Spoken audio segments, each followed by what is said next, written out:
Okay, to start with, toilet wine turns out is a misnomer. The toilet is mostly a hiding place, and God knows it is not really wine, right? And Sean Diddy Combs is not the first prison inmate to get busted with it. Diddy, obviously just starting out his time, well, not just starting out, but starting out his official sentence since being sentenced not too long ago. And I think suffice to say, it's not going well so far. But they wanted them to tell them the story of Puff with underage boys. Diddy's time behind bars isn't exactly going as he planned. After telling a judge that he had finally sobered up for the first time in 25 years, reports claim he has been caught sipping on homemade alcohol in prison. TMZ is reporting that Diddy has been caught with the stuff, this week in fact. He did have a birthday on Tuesday and was going to be moved to a new unit apparently as punishment, but the officials changed their minds according to the report. But that still leaves the question of Diddy's alleged newfound sobriety, which he made such a big point of emphasizing when he was sentenced, and whether this will have any impact on that sentence. Just a few weeks ago, Diddy had written a long apology letter to Judge Aaron Subramanian, saying he was sober for the first time in 25 years and had turned over a new leaf. He begged for mercy before his sentencing, claiming he wanted to live differently and work on himself, but that now seems to have been a white lie. Internal sources have revealed that Diddy got into trouble with prison officials at Fort Dix, the New Jersey facility, where he's serving his 4-year sentence for prostitution-related charges. Apparently, he was caught drinking jail-made alcohol, famously known as toilet wine. Former federal inmate Gene Burrell recently explained how Diddy might have managed to pull this off. Let's get back to making it. I know you gave me the ingredients.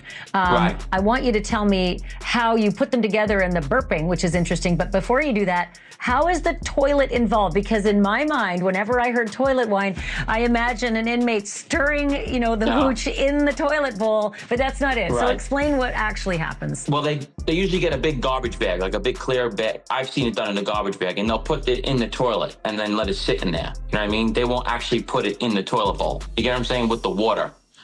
You know what I mean, right? You're not actually stirring it in the bag, in the tank, yeah. So it's in a bag and it's hidden in the toilet tank, not in the toilet bowl.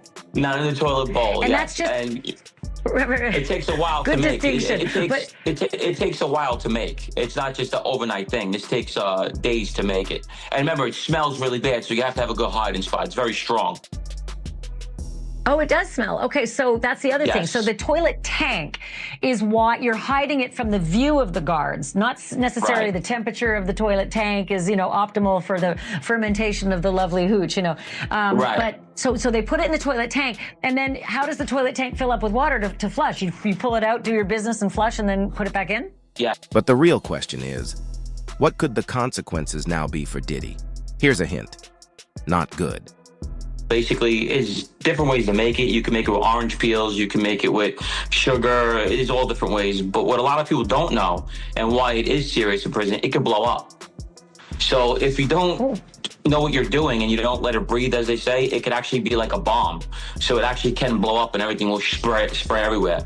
But it can get you drunk, and it could also land you in the hole. So, I mean, I don't know as far as them saying he's going to move him out of the unit.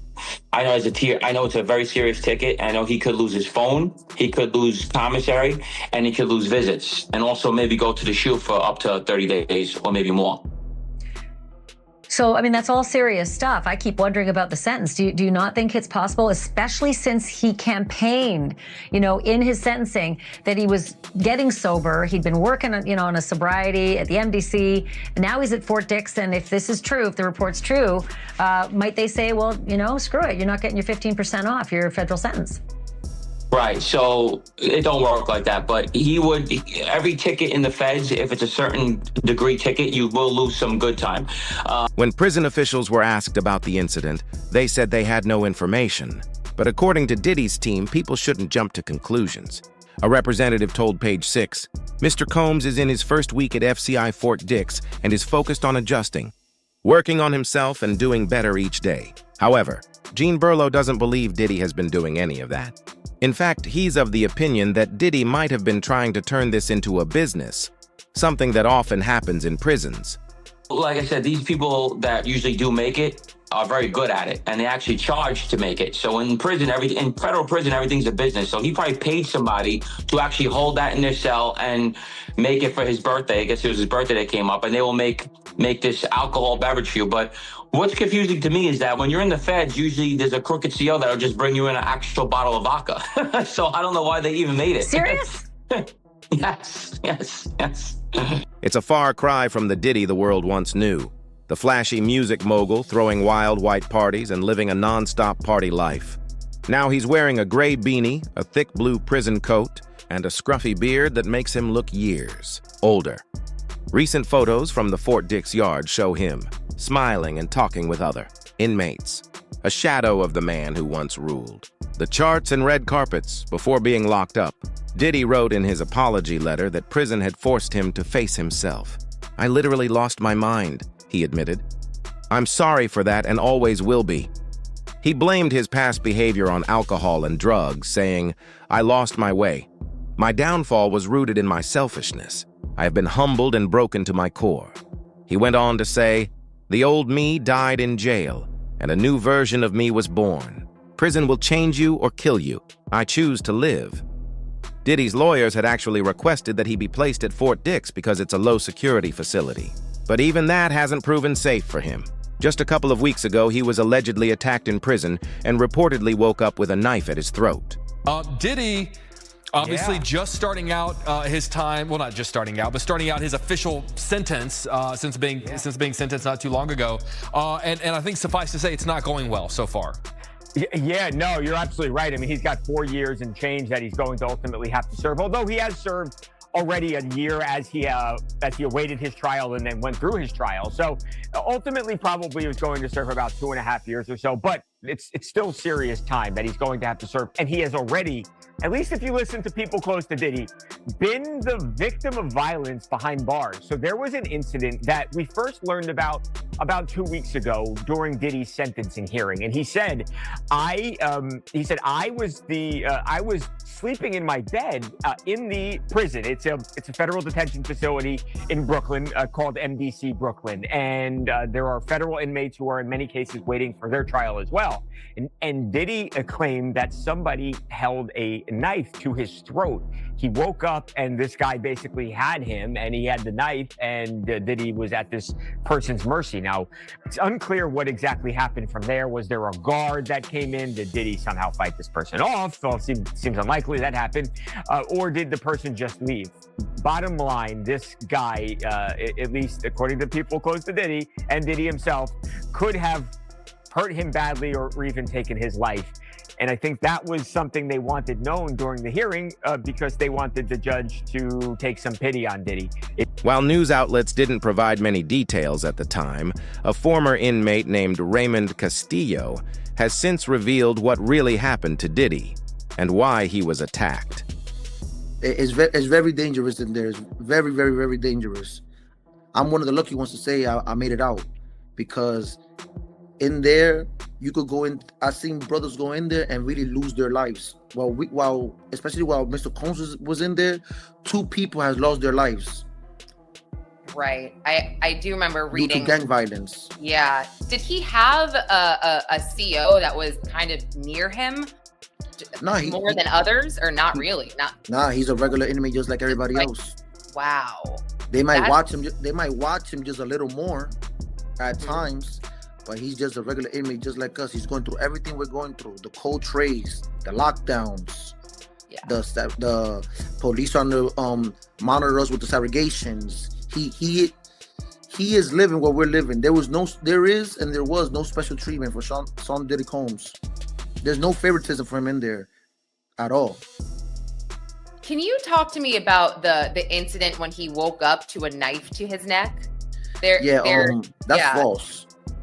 Oh. He didn't wake up with no knife to his neck. The incident, I recall the incident because I'm the one that intervened when the incident was going on. He was watching TV actually when this happened. He was watching Basketball Wives, and this West Coast gang member that was serving 30 years walked up to him and was really trying to take a chair from him that Diddy was already sitting on. The incident happened over a chair that nobody owns, that the facility owns. So he was trying to take this chair from Diddy. So Diddy, and mind you, Diddy wasn't scared. Diddy didn't flinch. He just stared the guy down and was asking the guy, "Your homeboy, why you coming at me like that about a chair that don't belong to none of us? You see, I'm watching TV." And the guy got hostile. I don't know if he was trying to look for some clout or he was having a bad day.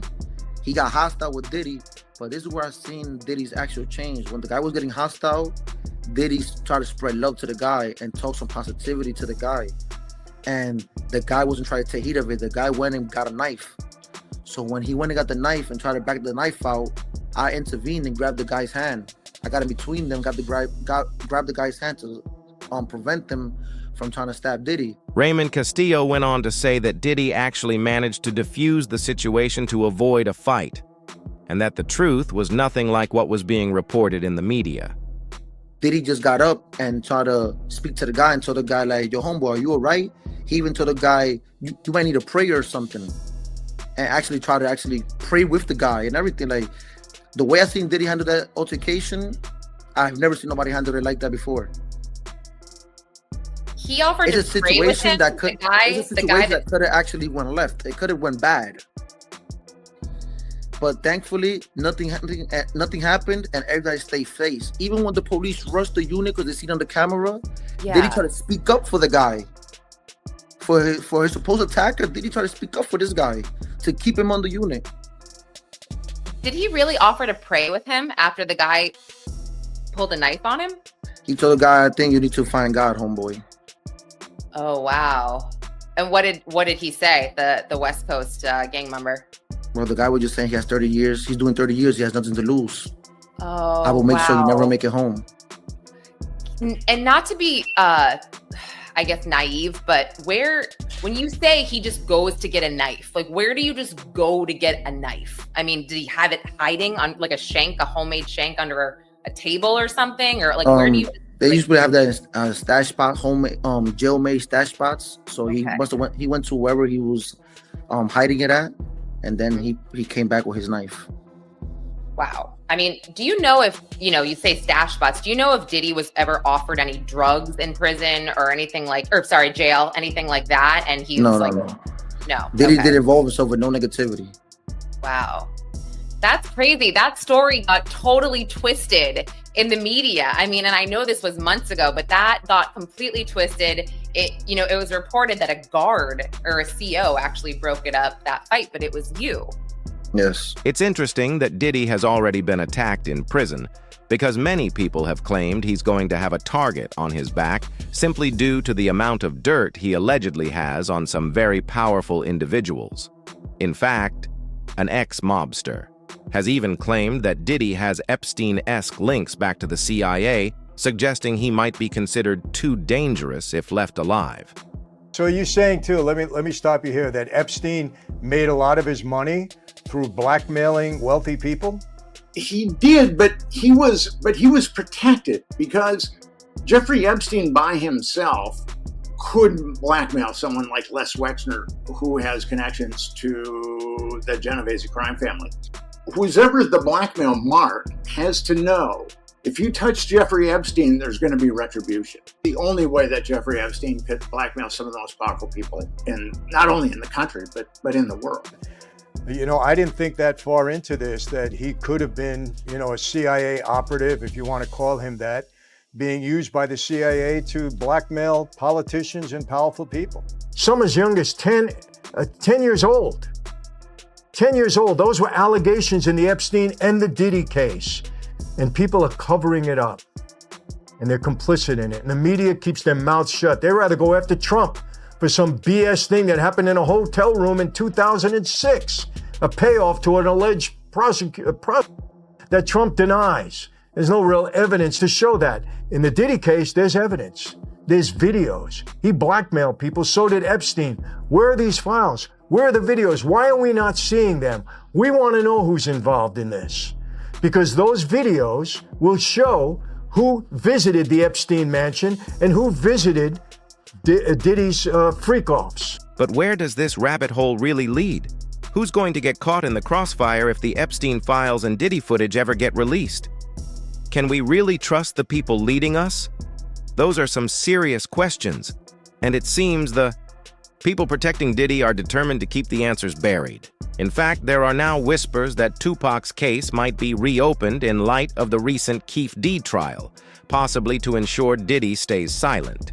So it should come as no surprise that Tupac's brother has now conveniently started giving online interviews, suggesting he believes Diddy may have been involved in his brother's death. I do want to kind of get maybe a thought around this thing that's happening with Puff. He is behind bars. Does that give you any closure, or what does that do for you to see that? Because I can imagine it could be very conflicting.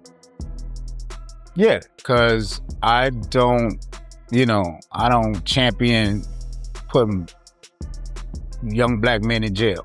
Black men in jail. Right. Jail, period. That ain't, but there's questions that need to be answered. And with this arrest of Keefe D brought more questions. You know what I mean? And and there was some answers with that. So it has to be looked at.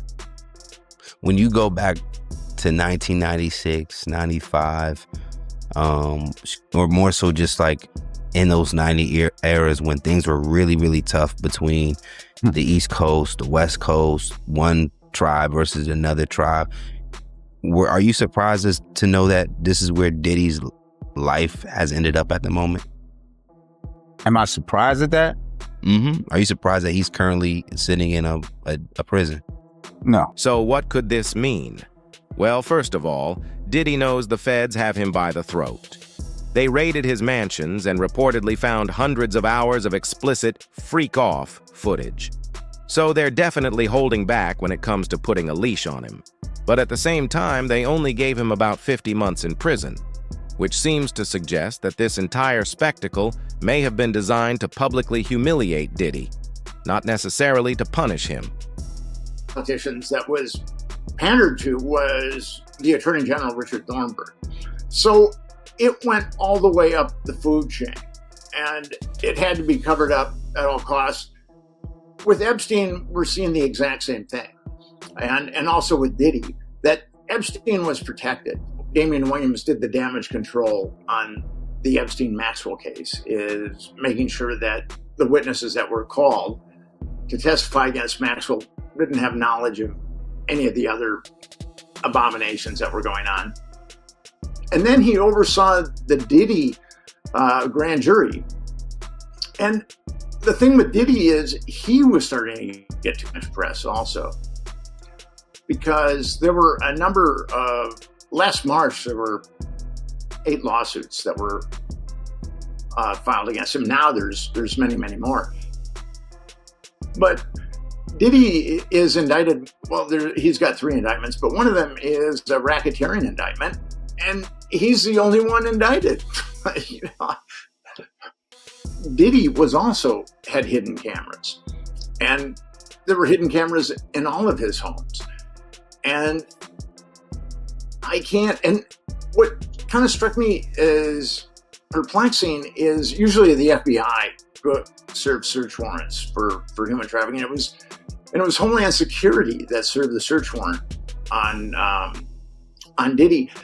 And the search warrants were served in Los Angeles and also Miami, but they emanated from the Southern District. So Damian Williams had his paws on the search warrant, just make sure that that they did damage control. And Damian Williams is really, really dirty in all of this, and he retired or resigned from being a U.S. attorney about 2 or 3 weeks ago.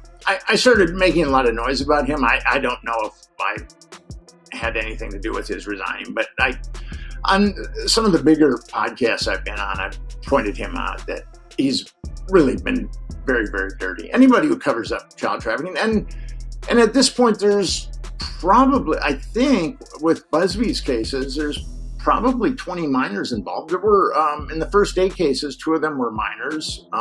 With his depravity exposed to the world and his public image and businesses destroyed, Diddy can no longer return to the life he once had. The feds will always have more evidence they can use against him. But for now, it seems he may still be of use to them, especially since President Donald Trump has reportedly mentioned that he is considering pardoning Diddy. Diddy is telling other inmates at Fort Dix, the prison where he is now serving his sentence, telling them that he is going to be pardoned by Donald Trump early next year. We know this based on sources who are at Fort Dix, and he is telling people that, and we can't say how we know, but on the outside we have confirmed that's true, that he is telling people that, so this is a real thing. So this is not just him trying to buddy up to people in the yard. He's saying this based on information that he is getting. Yep. That it's still on the table. So we told you that literally the day after he was sentenced, somebody from his legal team contacted somebody who has President Trump's ear, somebody in the White House, asking for a pardon. The next day, Donald Trump was informed about this, and then a day or 2 later, he told the news media that. We then posted a story that Trump was vacillating on whether to do it or not. There were people in the White House who were urging him not to, but as one of the White House sources told us, he's going to do what he wants to do. And now it looks like when you connect the dots, it sounds like this is a real thing. I mean, if I had to bet money at this point, right? My bet is Donald Trump's going to pardon Diddy. And if you're Diddy and you're at Fort Dix, you don't go around saying that unless you have some reason, because you're gonna look stupid, right? You're gonna be there for 2 years. You're just meeting these inmates.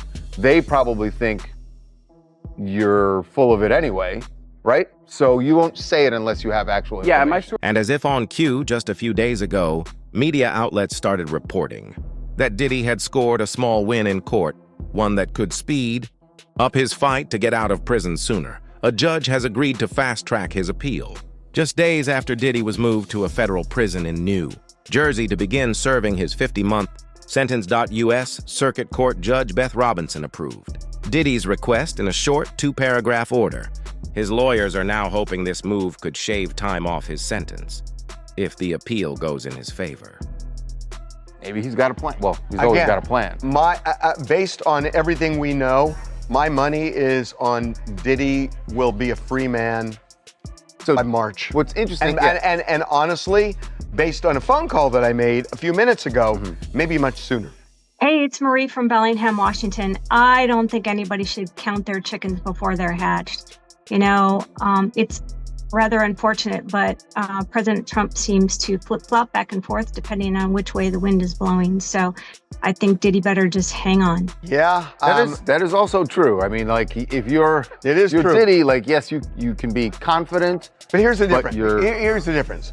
You're right that the wind can blow both ways, but Donald Trump is kind of an impulsive guy. When it blows Diddy's way, he may pull the trigger and then just act. Right. And that's what I think is going to happen here. According to the judge, Diddy's legal team has until December 23rd to file their brief, essentially their full argument explaining why the conviction should be overturned. The government will then have until February 20th to respond, and Diddy's team will get one final chance to reply by March 13th. If everything stays on schedule, oral arguments, where both sides face off in front of the judges, could begin as early as April. These seemingly unusual concessions granted to Diddy by the courts, combined with rumors that Donald Trump may pardon him, have only fueled speculation that Diddy and the government might already have some sort of backdoor arrangement, something that has been rumored. For quite some time, John Deal even speculated about a similar possibility recently on the Valuetainment podcast. Do you think Diddy was an FBI informant? Do you think the feds had him? I think that they knew about him a long time ago, and there's certain situations that came out, like this guy, paperwork, found some information where Puff was seeing a federal agent in D.C. And it popped up. He had an appointment with a federal agent in D.C. What year? And I think 91. Somewhere when he was that early. That early. I don't know why or what was the situation. It came out. Wow. Diddy seen with a federal agent in 91? That's way before he becomes somebody. Yeah, but you got to realize he was doing a lot of parties. He was doing some lot of things in D.C. And I think it was possibly because there was an incident when some people died. Got it. Similar to the other one with the 9 kids? So yeah, got it. Similar to that. But you got to realize this. At somebody, a certain person, and I'm not going to speak his name because I said I wasn't going to speak their name. They was offered a proffer agreement in 2011, but they wanted them to tell them the story of Puff with underage boys at their proffer agreement in 2011, brother. What he did and yeah. The fact that he made all his money by having a lot of, accused of having blackmail of, men, powerful men, having sex with younger women on his island, on the Epstein Island, and then using those tapes to come back up. You've heard that before. Would you speculate and say that Diddy is the music mogul version of what Epstein did in the financial industry with politics? I would say that might be a possibility. Okay, but not based on things that you've seen and, you've heard from people that you personally know. No. Okay. I couldn't say that. Got it. Interesting. Why else do you think they would raid his Miami and LA home? When that happened, what did you see? When you saw there, why are they doing this? Well, I think it's probably to more so either protect the people that he do have information on or because of what he did and he riled up some people in the business and they trying to show them how powerful they really are. Right now, Diddy's official release date is May 8th, 2028, but he could be released earlier if he earns good behavior credits or completes certain prison programs. He's already served 14 months since his arrest back in September 2024, and with this new appeal, his team is hoping that clock might start ticking even faster.